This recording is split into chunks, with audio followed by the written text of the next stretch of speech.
From blues guys down in Memphis to hardcore guys down in their mommy's basement, if one thing is truly universal in music, it's bad microphone technique. Guys, if you can, drag your singer away from the mirror that he's been staring into for the last 4 hours, contemplating his own awesomeness, and tell him it's time to put down the bong and pay attention. This is how to hold a fucking microphone.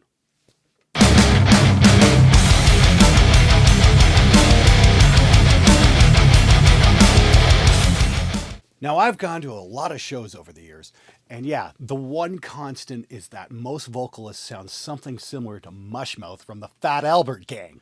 And why is this? Well, the only logical conclusion that I can make over many years of observation is that most singers just love to put a great big metal penis as close as they possibly can to their mouths. And then they'll cover it up with both their hands in a sad attempt to cover up what's really going on. Why is this bad? Well, aside from the obvious sexual overtones, there's some actual science going on here. Bass players might want to leave the room for this next part, as it's going to require some brain power.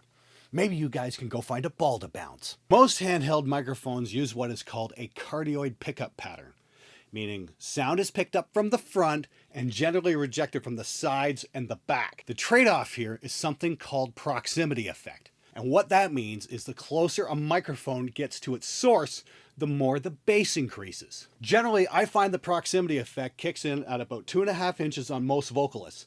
And this increases dramatically the closer the mic gets to his stupid fucking mouth.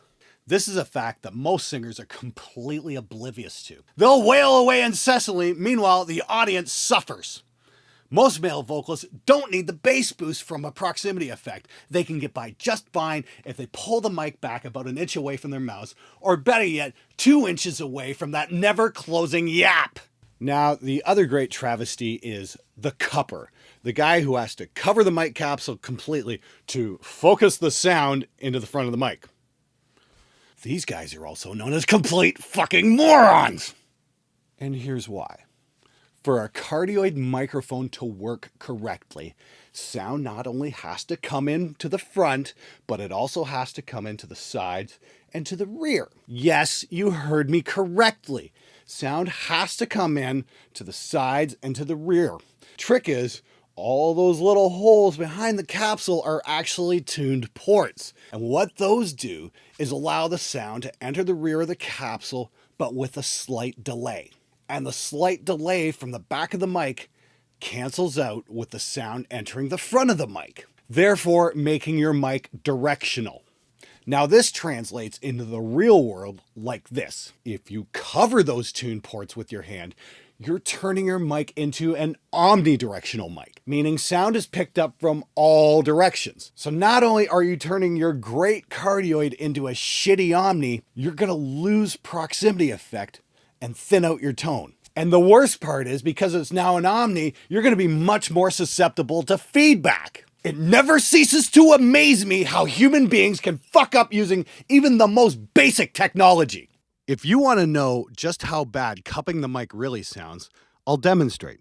This is me using proper microphone technique. This is me doing a cupping death metal vocal. Ooh, scary, scary, scary. I'm a scary death metal guy. Ooh, look out for me. I can't count how many shows I've gone to where the vocalist is cupping his mic, sounding like absolute garbage, feedback screeching, and then he's got the balls enough to blame the sound guy between the songs. Hey, sound guy, can you fix this mic? Sure, bring it over here. Let me take a look at it. There, thank you. Let me fucking club you to death with it, you stupid fuck! I'll hand it to somebody who can hold it properly. There. Problem solved! If you need verification for this, it's quite simple. Go to a heavy show where a number of bands are playing. Watch a band that has a vocalist who's also playing guitar. He won't have his hands anywhere near the mic, and chances are he'll sound pretty good. The feedback issues will probably be pretty minimal. Then wait for a band that comes up with a cupper on vocals. Bring some earplugs.